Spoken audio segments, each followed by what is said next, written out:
নমস্কার। দীপান্বিতা অমাবস্যা 2রা কার্তিক 20শে অক্টোবর, থাকছে 3রা কার্তিক 21শে অক্টোবর মঙ্গলবার বিকেল 4:27 পর্যন্ত। তো এই দিন অনেক দিনের হয়তো আপনার মনের মনস্কামনা পূর্ণ হয়নি বা মনের আশা পূর্ণ হচ্ছে না, এমন একটি কাজ করলে সেই আশাটা পূর্ণ হবে। কি কাজ না, যে কোনো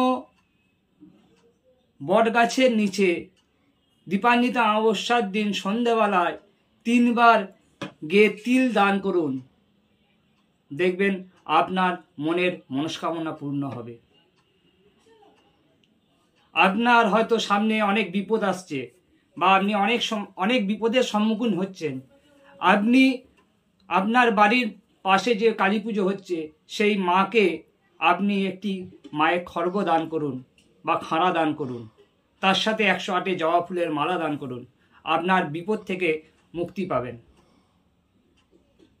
আর একটা, আপনার বাড়িতে সবসময় খিটিমিটি লেগে আছে, বাড়িতে সুখ শান্তির অভাব দেখা দিচ্ছে, সেক্ষেত্রে কালী পুজোর দিন একটি স্বস্তিক কিনে নিয়ে আসুন, মেটালের যে কোনো ধাতুর একটি স্বস্তিক কিনে নিয়ে আসুন এবং যেখানে কালী পুজো হচ্ছে সেখানে গিয়ে ঠাকুরমশাইকে দিয়ে আপনার নাম গোত্র দিয়ে পুজো করিয়ে নিয়ে আসুন এবং মায়ের পায়ে ছুঁয়ে নিয়ে আসুন এবং আপনার বাড়ির সদর দরজার মাথার উপর ঘরের ভেতর দিকে মুখ করে লাগিয়ে দিন।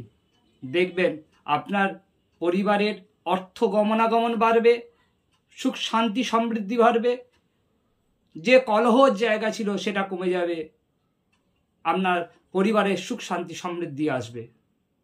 জ্যোতিষ এবং বাস্তু সম্বন্ধীয় যে কোনো বিষয়ে জানতে অল্প খরচায় স্ক্রিনে দেওয়া নাম্বারে যোগাযোগ করুন। নমস্কার।